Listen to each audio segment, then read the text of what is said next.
And good afternoon, everybody, and welcome. And thank you for coming to this lunchtime seminar on shining a light on co-production, where we will share with you the latest in reflections, publications from the Department of Health. The social work strategy cited co-production as a top priority for social work back in 2016, not because it was something new, but because it was clear that this approach, which puts people who use services at the heart of what we do, gets better outcomes and also epitomises social work values in action.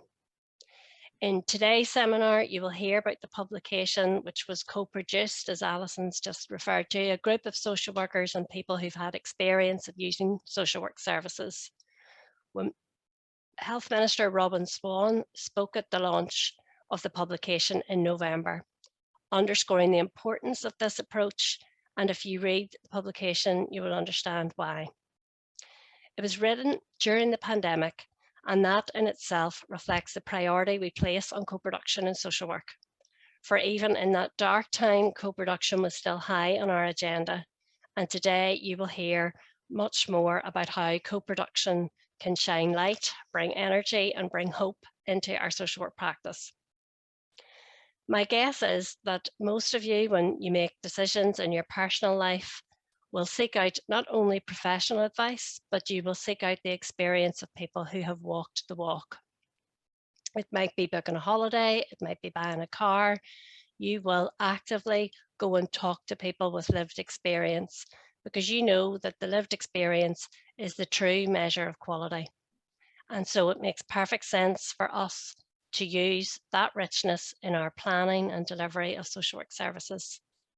This publication is full of the riches of lived experience, examples from across Northern Ireland about how to use co-production in a meaningful way to avoid tokenism. It's been a real pleasure and a privilege to work with Ray, with Jane, Joanne, Brendan, Avery, Patricia, Jane and Joe over the last 2 years on this publication. And this lunchtime seminar, they will call you to action to ensure that the publication doesn't gather dust. We are approaching co-production week, first week in July, and we hope that you will go away from today with ideas about how you make sure that co-production week is every week. I'm going to hand you over to Avery Bowser, who is facilitating for us today. Avery. Thanks, Eileen. Yeah, I think like when we met as a group before Christmas and we were sort of taking stock of the launch, we kind of really wanted to make sure that this document just didn't sit on a shelf somewhere and that it had a life. So we kind of committed ourselves to trying to take the ideas out there, and this is what's happening today is kind of an expression of that. So we'll be talking about co-production and what it means for us, but we'll also be trying to get you to talk to each other, and hopefully you'll leave the seminar better informed and, like Eileen suggested, maybe with a plan of action for yourselves. Just to emphasize, and I think as Jane has said, if you scroll up in the chat, you'll find a link to the publication, which I have a hard copy to hand, if that'll focus. And also on there is the poster that went with it, which is really great for putting up around workplaces, and Brendan will be talking about the torch later. So the first thing we want to do today is to use Menti. I hope some of you have maybe got some experience of using it before. And we want to get your feedback on the reflections, social work and co-production volume. So yeah, thanks to Ray and Ruth who they've put up there. So what you need to do is you'll see at the top of that slide, you can either use the QR code or you can go to the website www.menti.com. When you get in there, it will ask you for that code and it will take you to the feedback space. If you're on a phone, particularly, you probably just need to scroll down to see the box. And in the box, we'd like you to put a word or two or a few words to say what your thoughts were, your feedback about the reflections volume, what it's meant to you, have you used it, anything like that. And as you're on Menti, you'll start to see the comments come up. So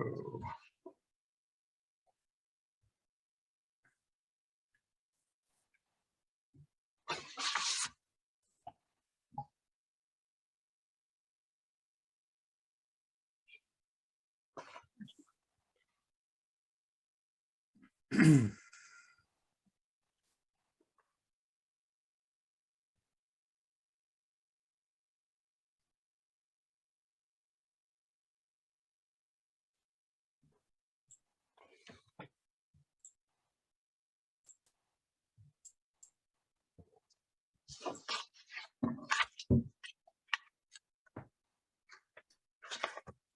we're starting to see some comments already.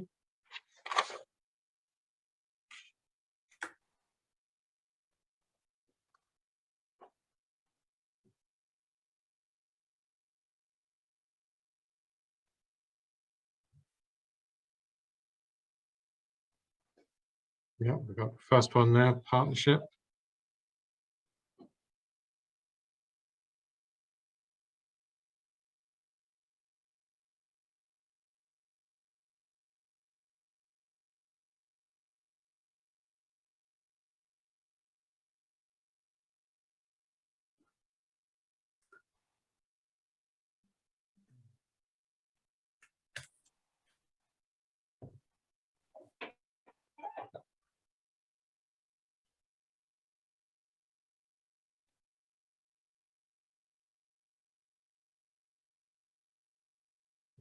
Well, as a member of the writing group, there's some very nice feedback there. Thank you very much. It's good to hear that people felt it was a great guide, because that was one of the intentions, and we wanted to make it as accessible as possible. There's a lot of really good examples from Northern Ireland in there, and at different points. I think one of the things we wanted to make sure is that people didn't get put off by co-production. You know, sometimes when you use case studies in exemplars, it's the really big ones, and people have been at it for 5 years, and it's got big outcomes, and you kind of think, how could I start? And I think there were lots of lovely examples in there, how you can get started where you work in your space, where you live. Okay, well, one of the things we're going to be doing a little bit today is delving a little bit into the things that were in there, and which really you'll get from the perspectives of the authors, most of us who are here today. So the next person I'd like to have up is Professor Joe Duffy. He's going to talk to us a little bit about the strategic drivers that are there for co-production, and that is reflected in the content in Reflections. So Joe, over to you. Okay, thanks, Avery. Can the slide be put up there, Alison, if that's okay? I think it's slide number 3, just to set the context. Okay, so the section that I'm discussing, folks, and hello everybody, and thanks very much for supporting our work today by attending this afternoon's workshop. And it's great to see the feedback that you put into Menti. That's very encouraging and indeed refreshing and rewarding for us as authors, because that's something we always wanted to see, that the publication wouldn't sort of stay on the shelf and gather dust, that it would be used, and it would become a sort of a meaningful backdrop to social work practice in Northern Ireland. So the section I'm discussing here is found in more detail on pages 36 to 43 of the Reflections publication itself. I certainly don't aim to go through all of these, but just to say to you, and I suppose there's a reassuring point here, that co-production as a word is found in the practice and policy context of Northern Ireland, and is very well embedded really since about 1991 with the publication of the aptly named People First, that in the UK context was subsequently mirrored by the publication of the Patients Charter and the Citizens Charter. So actually going as far back as 1991, there are a plethora of laws and policies in Northern Ireland that connect meaningfully to co-production. In total, there are at least 6 pieces of legislation and 9 pieces of policy, both local and international, that have meaningful and important connections to co-production as we know it today. And I suppose I want this short input that I'm doing to feel like a reassurance that this is nothing new, and we shouldn't think as social workers that we have to create something new in response. Instead, co-production should be seen as part of the fabric that forms an existing backdrop in terms of the legal and policy context that social workers are working against currently in Northern Ireland.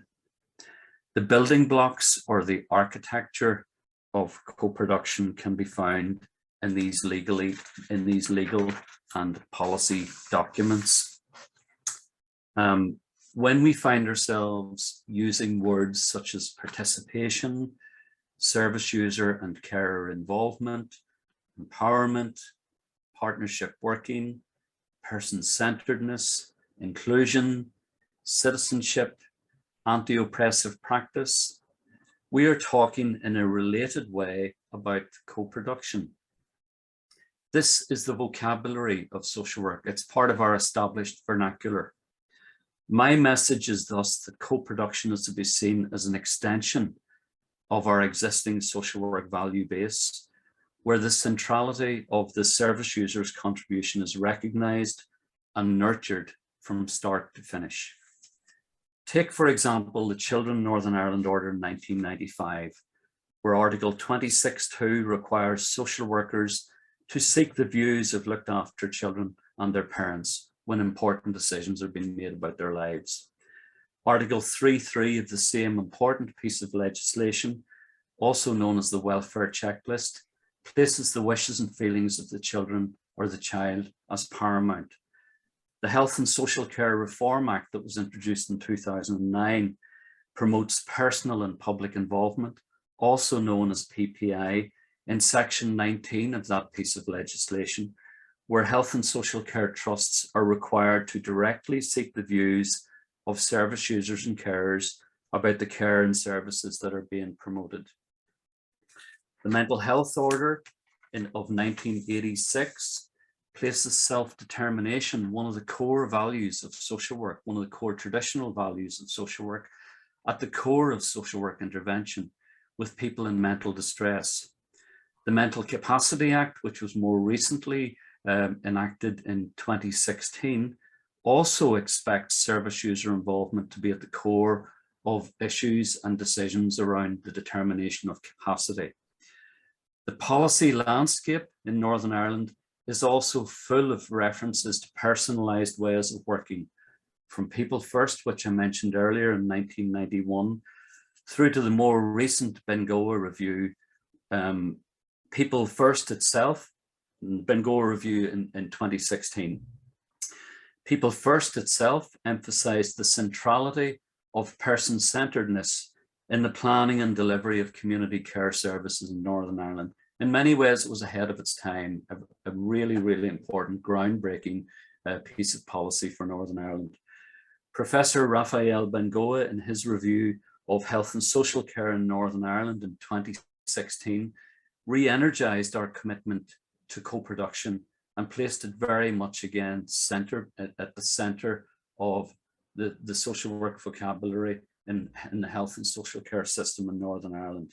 And he called for a re-emphasised focus on co-production in terms of the delivery of health and social care in Northern Ireland.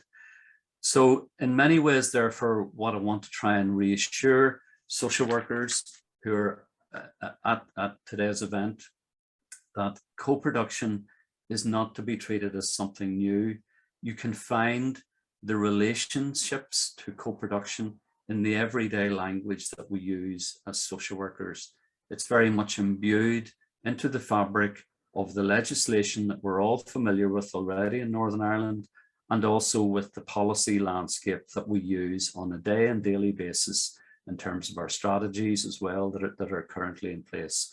So therefore, it is part of what we're doing, and therefore when you see it in that way, hopefully that of itself will provide us all with a sense of reassurance in terms of its context. So thank you very much for listening to me in terms of this short input that I've done in terms of the strategic drivers. I'm now going to hand back to Avery. Thank you. Thanks, Joe. I now want to hand you on to Brendan McKeever, and he's going to take us through the torch. Now, as a group, we owe Brendan a huge debt of gratitude because the torch was his idea, and it was perfect for what we were all trying to express in our guide, and it captured actually the way we work together over 2 years, and as Alison experienced this morning, the way we continue to work together, which some may view as chaos, but we see it as very productive. Brendan, over to you. And also, I think Joe was very helpfully pointing out page numbers. Page 11 in the reflection guide deals with the torch. So Brendan, over to you. Thanks, Avery. Good afternoon. As Avery says, I'm Brendan McKeever, and I have the unique position of presenting the torch to you today. And I don't know if you can see it, there's a torch. Simple tool, a simple tool. And if you kind of take my advice, you go to your pound shop after this seminar today and buy one for £1. Now, you can get them in other stores for dear, but they are a reminder, and that is all they are, of the basic values that are within involvement, but also I would contend that are basic values that social workers adhere to as well. And they're based on the letters of the torch. Now, I haven't ever admitted it publicly, but keep using letters to present things. When I was in the health board, a non-executive director for 11 years, he sneezed and there nearly was an acronym made of it. So I don't like acronyms, but I like the acronym of the torch because it actually means something to me. So what T means is trust. And trust is very, very important when you're getting involved with people. And co-production, as we will learn later on, is based on trust. But we have to recognize that trust has been broken for users. And when I say the phrase users, I mean users, carers, victims, patients, and whatever are users. But also for those staff on the ground who've worked with users over the years. Sometimes the trust is broken them by the way us users treat them, but also by the way the system treats them. So you have to build up trust. It just doesn't happen. And this idea of you just pick a user off a tree and involve them is ridiculous. So you have to build trust. O is openness. And that is very, very important because you don't want to know what's going on. You know, people come up with these ideas and nobody explains what's going on and what it means. So to be open is to be kind of very, very important as well. One of the also vital elements of the torch and your involvement is the R for respect.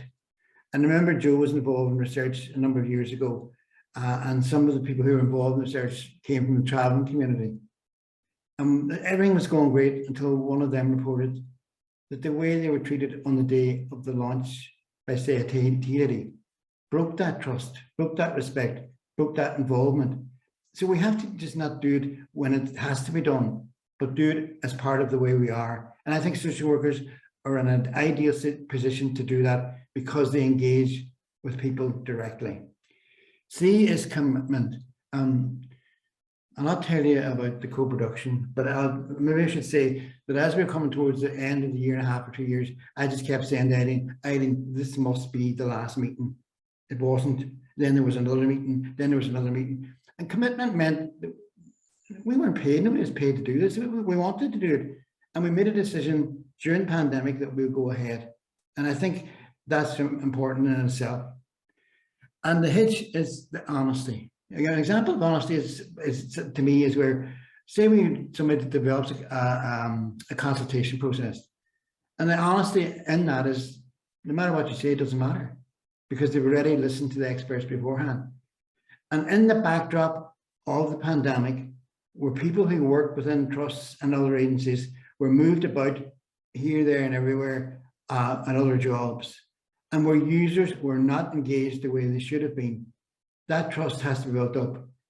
In the new reform, where the health board has been done away with and the lay involvement has been done away with in that, we again have a system where the minister and the department are responsible. So the department is responsible to the minister, but not and responsible to any lay involvement.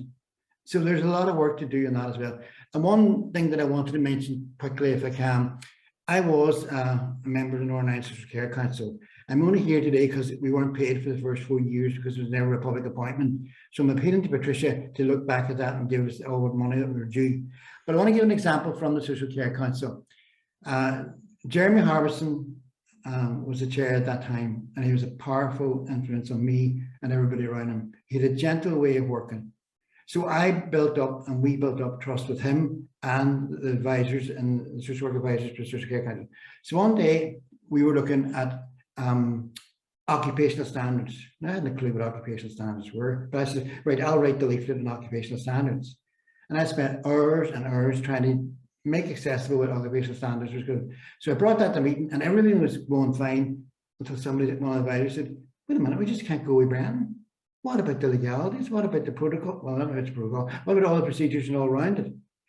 And at the initially, I thought, nobody ever challenged me before. And then I thought, this is what partnerships are about. So when we brought out the leaflet, because we trusted each other, I didn't walk out the room and say, the hell you know, whatever. We worked through the leaflet, and the leaflet came out on occupational standards that was as accessible as possible, but which met all the legal requirements. That could not have been done without trust. So buy yourselves a torch, the three torch here, can you see a torch, can you see a torch, or a torch, or buy a little torch and carry it in your pocket, because in there is the answer to involvement. Thank you very much. Over to back to Avery now, please. Thanks, Brendan.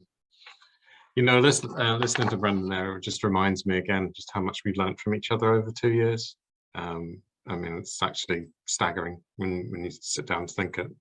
I'm going to talk to you now with Ray. We're going to talk to you a little about the challenges and barriers to co-production, which again was a thread that kind of ran through the whole volume as well, and again trying to overcome them. Okay, so I'm going to talk about what maybe are some of the challenges and barriers, and then we're going to hear from Ray about maybe what some of the solutions or ways around them are. I think prior to the pandemic, there had been some serious momentum gathering around co-production, building on years of, and you've heard it already, participation, engagement, involvement. The local engagement partnerships, which were an outworking of the social work strategy, certainly embraced co-production. And in that respect, I think it's no accident that many of us in this writing group have been involved in the partnerships in different ways. But I'm inclined to agree with Peter Beresford, who wrote the end note for our reflection. He's been saying recently that as the pandemic has gone on, so the appetite for co-production has diminished. At the start of the pandemic, there was clearly a move to quick decision-making and that sense of constant emergency. And that meant that the time for engagement and involvement got quite squeezed. That obviously wasn't helped by virtual working rather than in-person contact, although again with this we showed the power of what you can do virtually. But also, I mean, and you've been hearing this a lot, I think the things of closures of day facilities and the lack of home visiting, that's really impacted on the ability to make really meaningful co-production happen day to day. Also, as the pandemic's progressed, so we've got a workforce crisis now that has pre-pandemic roots, but it's got worse and it's deepened. And that means there isn't the resource for co-production. It isn't a priority when your team, for instance, has a 50% vacancy rate. In those kind of contexts, it probably does look a bit like a luxury. So, I mean, these are difficult times and there's no point in pretending that they're not. But that kind of, I suppose, has made us a little bit even more determined today to get this message about co-production out and you know, encouraged for people to keep at it, not just in the times of plenty, but also in the lean times. I'm going to hand over to Ray now. Ray's going to use an animation to give you his thoughts on how we might deal with these barriers and challenges. So over to you, Ray. Thanks, Avery. Just Ray wanted to share a wee quick example, just as we're putting this up on the screen, of a really good example of co-production with his social worker. And during obviously the pandemic, the day centres were closed and Ray needed a little more help, and the social worker arranged for agency staff to come in, and Ray uses a bliss board, and you need to know how to communicate with them. And this sort of was very difficult because there was different staff every time. So together we contacted a social worker and asked, could the money be put to direct payments, which is how I'm paid to support Ray, and use it that way. And we actually saved the trust money because it was cheaper to pay us, and it made Ray's life so much better.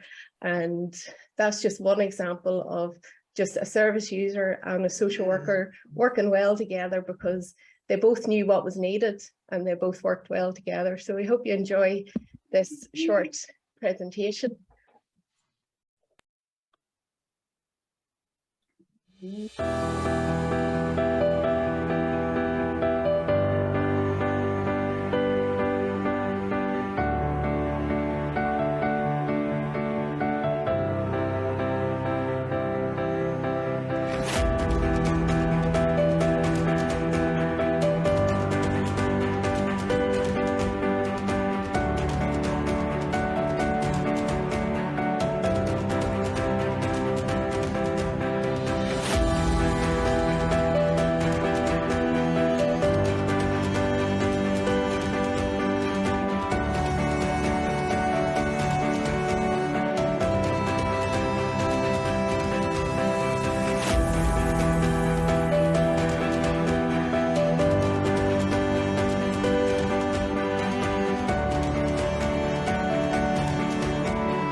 Thank you, Ray and Ruth.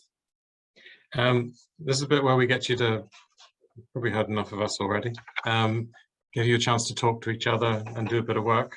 It is a seminar after all. So in a minute, you're going to be automatically dispatched into breakout rooms. While you're there, what we'd like you to do is think about, what do you think are some of the challenges and barriers, and what do you think are some of the solutions? There'll be 10 minutes for this. When you get into your room, because everybody's going to be allocated randomly, it would be really helpful if somebody would volunteer to kind of facilitate the discussion very quickly.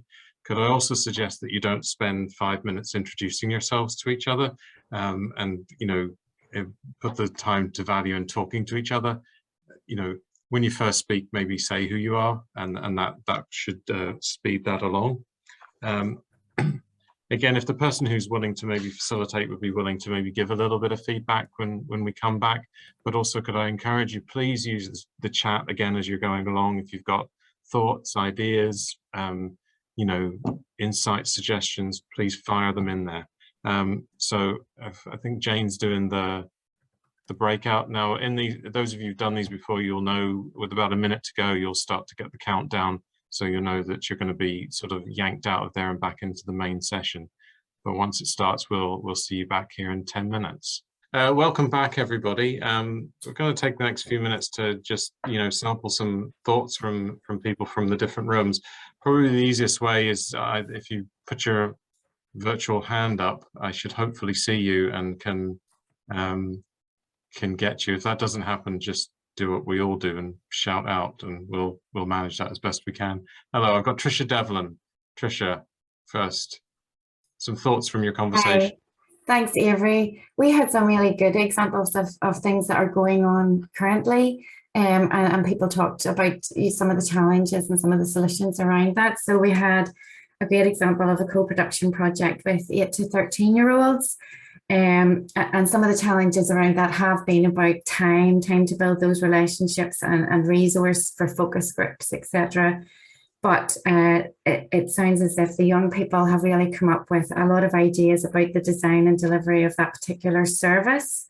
And it's now at the stage where it will be brought back to the commissioners. So that's probably the test point about how well their voices are going to be listened to, for changing things in the future. And we talked very much about how relationships are absolutely key to co-production, and that does take time, and we need to be prepared to invest in that. We also had someone from an educational social work background who was talking about how, you know, the core business in schools now really is about enabling young people to get back in and spend time with each other, reintegrate them into the school kind of environment where they're actually spending time together, because maybe some of them haven't actually been in particular rooms within the school because the pandemic has kept them to one particular classroom or one particular area, and also about their ability to play and how they're seeing maybe older children playing in a way we would expect of younger children because they haven't had those opportunities of time together. But about how as social workers, it's about us being able to get in, you know, in through the front door again and start building those relationships and talking to people and opening up dialogue around that. And we also had an example from hospital too, where the focus really is on enabling, you know, to free up beds and discharges, but actually what we need to do is think about, you know, the best interests of people and listen to what they need and what they want, and how technology actually, and I know that came up in Ray's presentation about the use of technology and how that has really enabled community social workers to engage with people in hospital and as well as with their families, etc. So that they're just some of the That's great. That's great. It sounds like you had a very wide-ranging conversation. Yeah. I'll go to Phil next, please. Yeah, thanks, Avery. So we focused on a range of different aspects. When we looked at the complexities and the challenges, it was around the lack of understanding that there's a range of different levels around co-production, so people can engage at a very personalized level about what happens in relation to their care, but that we want to actually work with people so we can bring them up through the ladder of engagement through training and support, that they're able to influence policies and processes and change our practices on a wider level as well. We talked around the importance of building confidence and competence, both with the people who wanted to be involved, the service users and their families, but also for social workers, because at times the social workers can feel that they don't have the right skills to engage effectively with people, particularly if it takes time and you need special skills, both non-verbal and verbal skills to help you to do that. So something around helping the social workers build on the skill sets that they already have. Time is acknowledged as well, similar to Trish's, and that was around the fact that we're coming out of COVID, staff are feeling exhausted, trying to reset and rebuild and having to focus on catching up on the work that was lost. And there's something around ensuring that co-production, which is acknowledged at senior management team and at trust levels, is filtered right down through into the operational levels as being a priority. And the only way that you can do that is to ensure that it's reflected on the caseload management, so that time is identified within your caseload to actually engage effectively with the service users, the children and families and other people that need to engage as well. With some discussion around how to communicate a bit better, particularly within the trusts, where some people were giving examples of not being aware of the local engagement partnerships. They've been up and running now for about 5 or 6 years, and could we move to a better mode of communication for the social work family, so that there's newsletters, information circulated through a broadcast specifically for social workers, and that there's opportunities and time to engage in those events, which are both educative, but also about building a network of staff who develop their confidence and competence in terms of fuller engagement and being able to co-produce effectively with a whole range of different service user groups. I think that's probably the key things. Avery, thank you. Thanks, Phil. Right, I'm short on time. I've got Karen, Martina, Suzanne, Mandy. I want to take all 4 of you, but can you keep it like super brief? So Karen first, please. Okay, no problem. Yeah, so we acknowledge the disruption of services from COVID, that has been a barrier or a problem. We also thought that a lot of people are probably doing it anyway, and it's called something different. So it's it's how do we kind of capture that?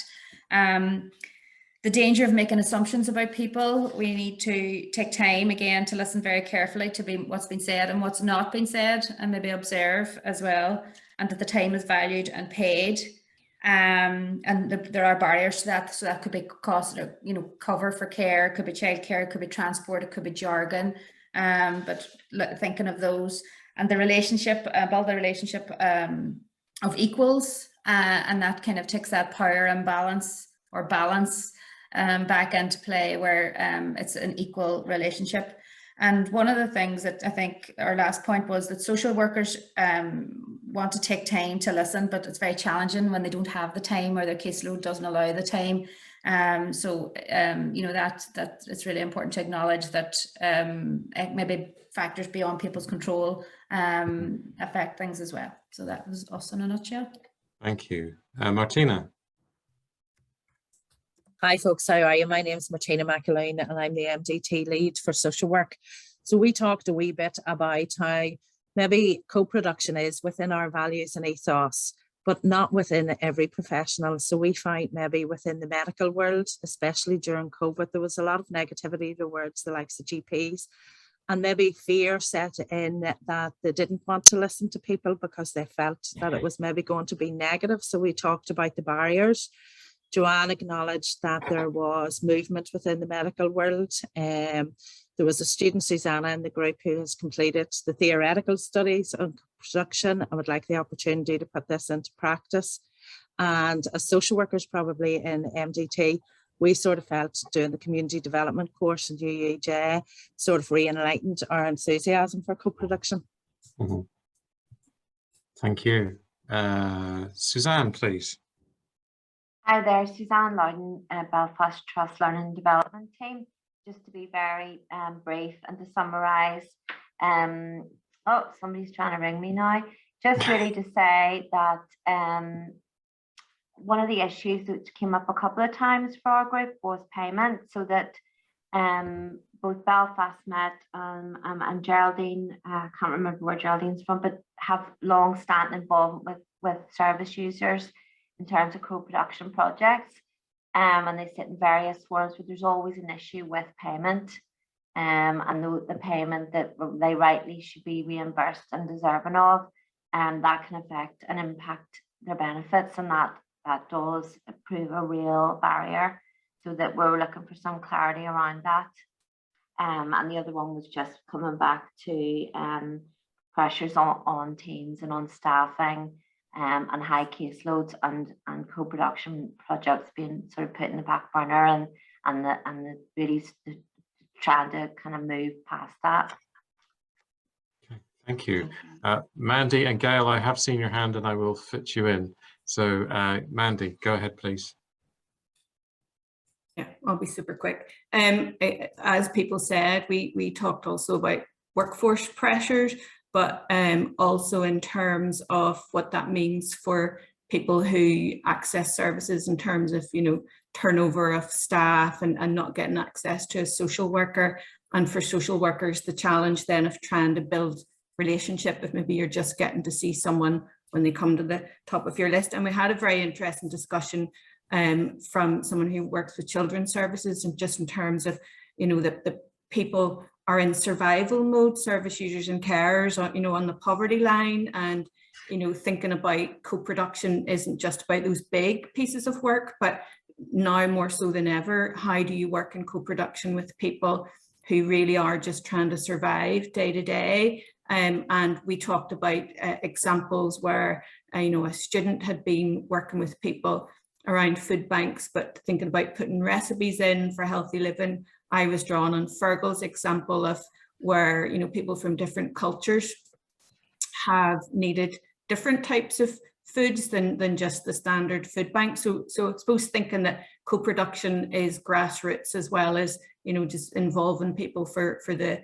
bigger issues in life. And we did mention a little bit about the importance of how we involve people who are pre-verbal and that co-production, the people who we need to take more time and think more widely about how we involve them. So quick run through. Thanks. And finally, Gail.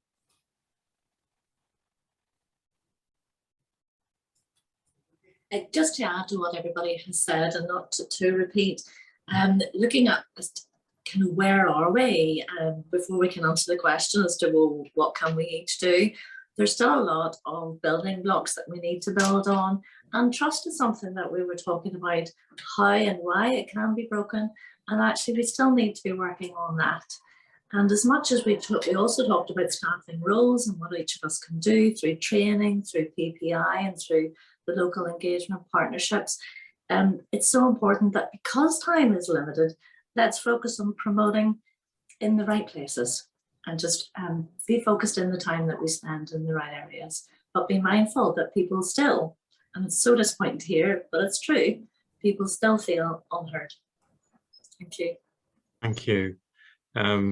Yeah, I was very struck there about the phrase survival mode, and there's a kind of a mirroring there. I mean, families are in really great difficulty with poverty and cost of living, but children's services at the moment are in survival mode. But actually sometimes that can be the thing that brings people together to look for solutions, which I think if you take a community development approach, that's the central insight.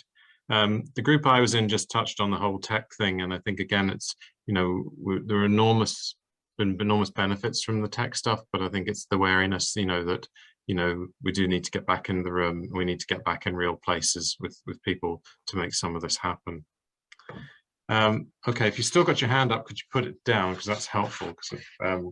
And what I'm going to move on to is Brendan again, and Brendan's going to give us another, I call this the torch 2.0. I don't know, but there's some more torch thinking. So thank you, Brendan.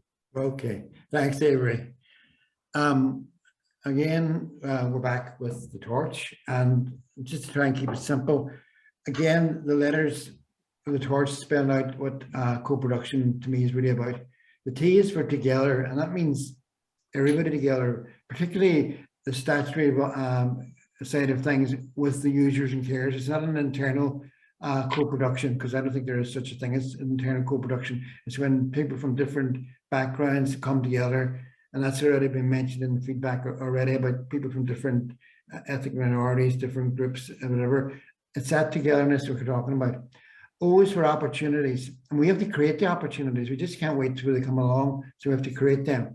R is, and this time was one of the most important things that I think to do with co-production is relationships. It's how we relate to each other.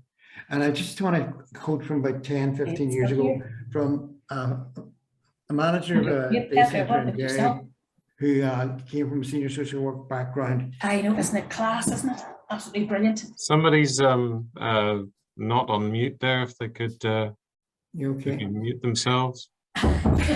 The wind's been desperate this last couple of months. She's taking its toll and everything. Yeah. I'm looking to see who it is. I can't see them. Life's okay. Life's good. Life in terms of work's good. Hello, somebody's not. Yvonne's kind of like struggling. She's was up with the consultant. Okay, can you hear me now? Yeah, you're back. Sorry about that. Okay, so this is lead manager Mark McCaffrey in Derry, who manages the day centre. Came from a senior social work background. At one stage when I worked in a volunteer centre, we were just collating ideas of what involvement meant. And he said, I believe the key component to honest and effective involvement in all aspects of services lie in the relationship we have or can develop with each other. In effect, we need to understand better the realities of each other's situations, as well as the perceptions. And I think that sums up co-production to me. It's how we relate to people. We can talk about theories, we can talk about strategies and whatever, but we have to base it on our relationship with others. And that relationship should also lead to C, which is change. It's not for the sake of doing it that we do it. It's the fact that we want to make things better. And I'd ask people who are in social work to go back to why they come into social work, to reflect on that and try and get that feeling that whatever you had at the beginning and try and build on that. And the last one, H, is for hear. It's not just listening anymore. We have to hear what's been said. Everybody wants to listen, but they don't act on what has been said and don't really listen and don't really hear. So that is the torch for the day. And the other thing to sum up is you need to turn on the torch. You need to turn on, you need to work the torch. It doesn't work itself. Thank you. Absolutely. Thanks, thank you. No, brilliant. Right, in a few minutes again, we're going to put you into some groups, and we want to in that one should be a little bit future focused, start thinking about things you could do where you are, kind of actions. Before that, I'm going to hand over to Jean and Joanne, who are going to, give a little bit of reflection on what co-production has meant to them. So Jean first, please. Hi, Avery, thank you. Some of the points I'm just going to make, Eileen has touched on them. Co-production is nothing new, as Eileen said, nor is it a one-off. I'm going to quote Ray here. It should be as natural as breathing. It ought to be at the heart of everything that we do. It should come as a second nature. If you look around the panel today, you'll see that we come from very different walks and disciplines of life. But yet, here we are, the putty and the clay that holds the window and the frame together. And from this window hails a new vision of a sustainable future for everyone. It's up to each of us to play our part, to work together, to be one voice and one vision. Co-production is about taking a risk and learning to develop opportunities together. And most importantly, it's about measuring outcomes. You, we, me, might not get it right the first time, but it's all part of the flight. And if it happens, and we do need to change it, we just need to change the route or the direction. We trust in each other together, and together, we, me, you, we, can make a difference. We could make a significant difference, just like we did in putting the reflection publication together during a worldwide pandemic. I would like to hand you over to Joanne now. Thank you.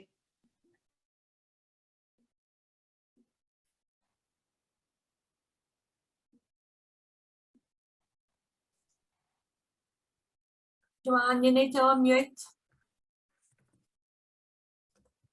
Sorry. No problem.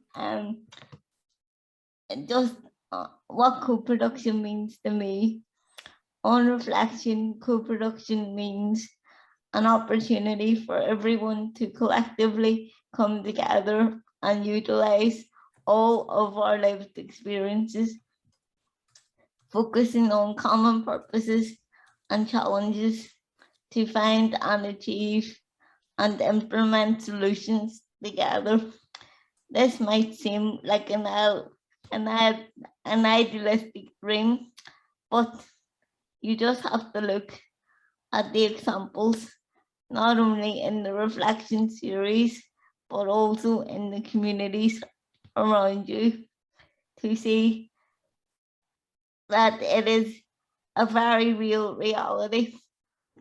Look at our food banks and aid for Ukraine, etc., has developed to help many people in crisis. The key to co-production is working. Working is not money or funding.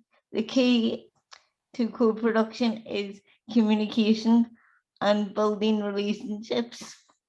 This is how we can and will make positive change together in all situations going forward now and in the future. Thank you. Back to you. Thanks, Jean. Before we dispatch you into a bit of action planning, Jane's just going to say a few words about principles, because I think, again, if you've got any message from this, apart from what you do, I think the principles and the values that underlie what you do are really important in co-production. So, Jane.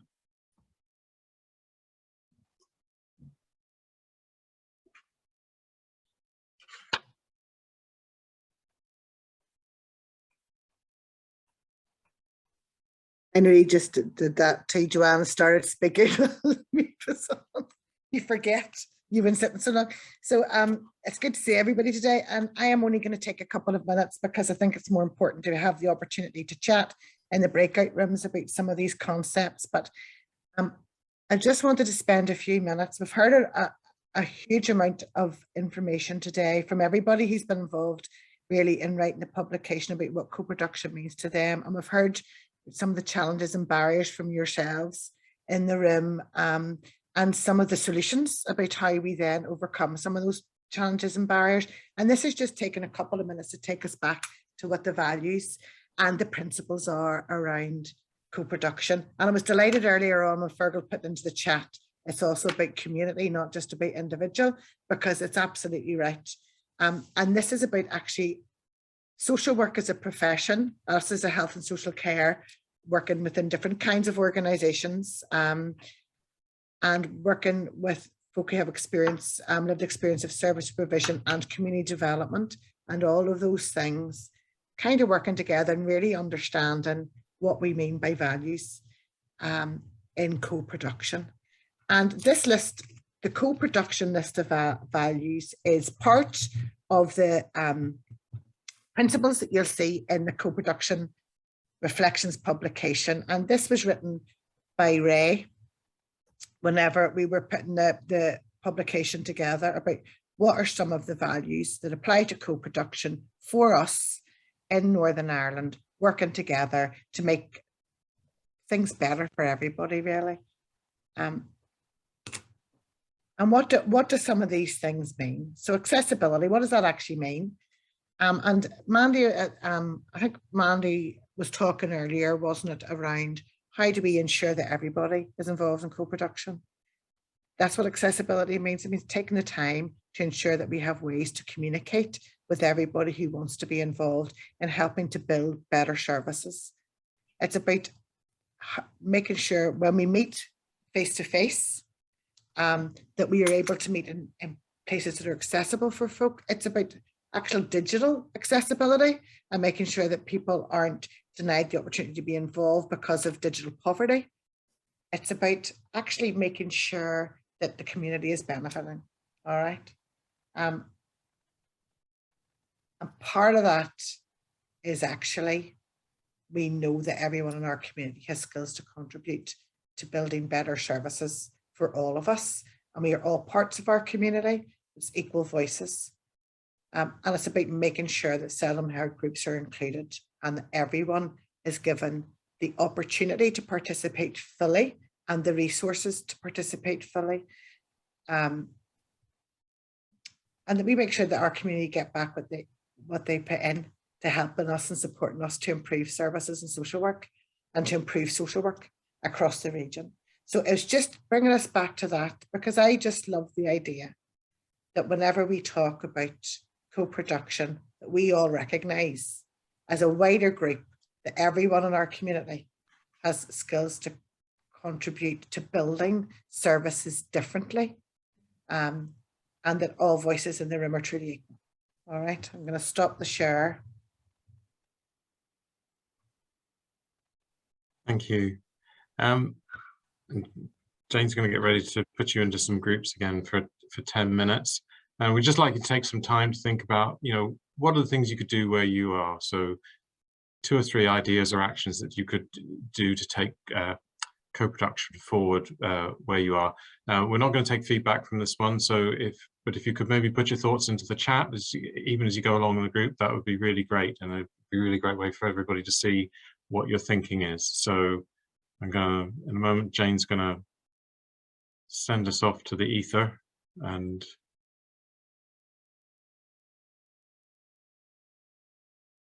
there we go. So see you in 10 minutes back in the main room.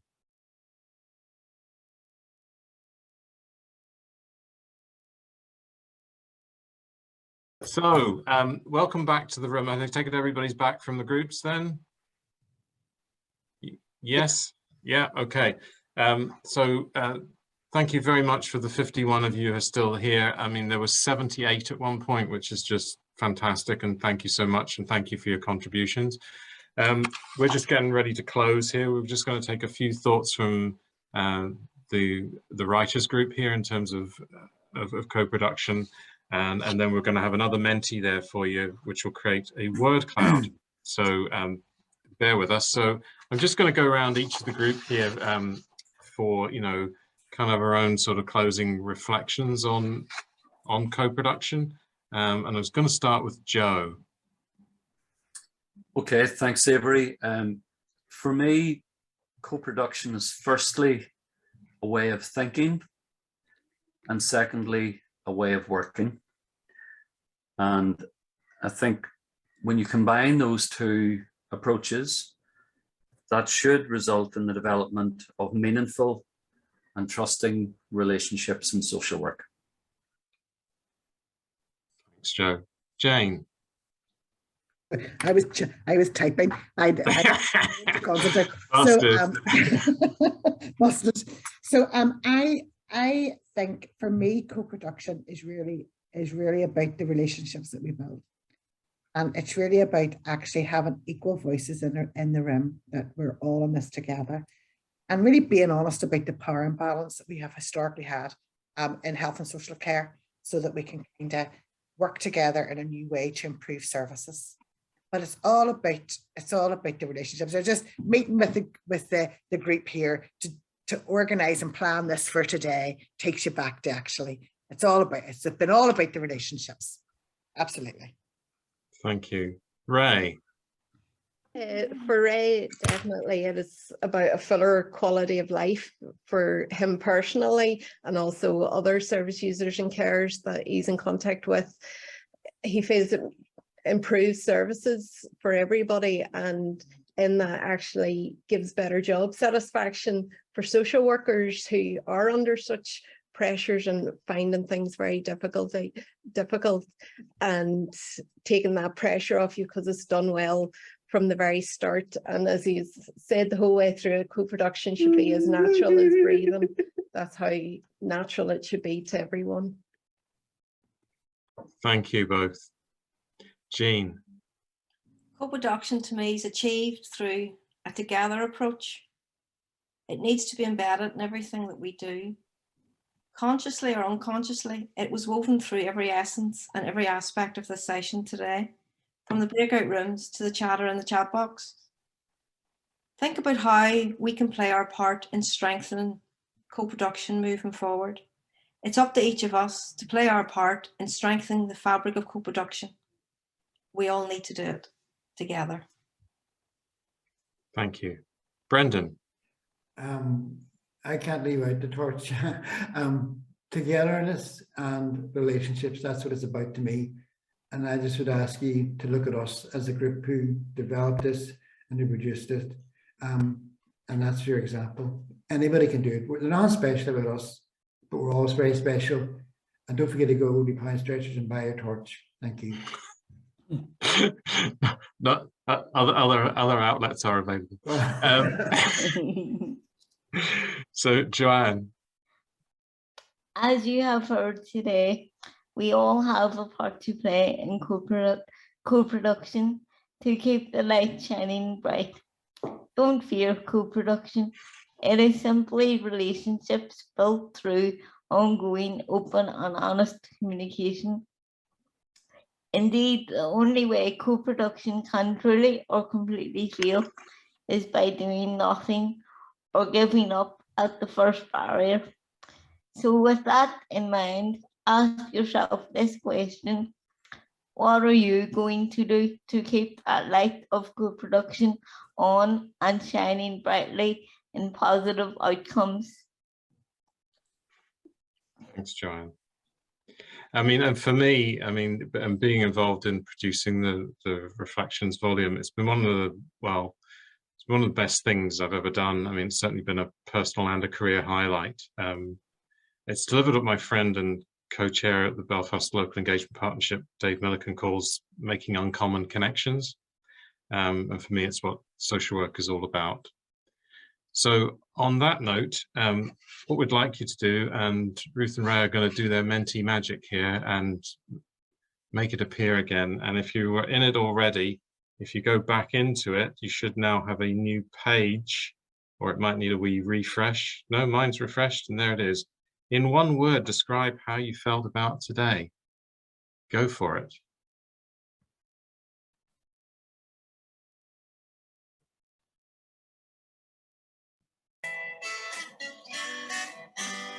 I'm not hiding these scars no more, 'cause that's not what they're here for. After all those little things you did and all that you said, I'm not hiding these scars no more. So speak up, speak out, I will never be afraid. Speak up, speak out, I'm riding with the waves. I'm sick of being tired of being sick. I'm not broken, I just wanna be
So I think that's us for today. Thank you all for your contributions. It's been great stuff in the chat there at the end. And enjoy the sunshine, and hopefully we'll see you to talk about co-production again soon. Thank you very much, Avery, and thank you to everybody for today. I know I thoroughly enjoyed it. I loved the music, and it was a great lunchtime seminar. We have recorded it today, and it will be, as I said, on our website in the next couple of weeks. We will do our best to share the link with you as soon as it's available. So thank you, everyone, and thank you to everybody who attended. Thank you. Yeah, and thank you, Alison, for hosting us. No problem. It was a pleasure. Thanks very much, guys. Thank you. Bye. Bye, everybody. Bye. Bye. Thank you.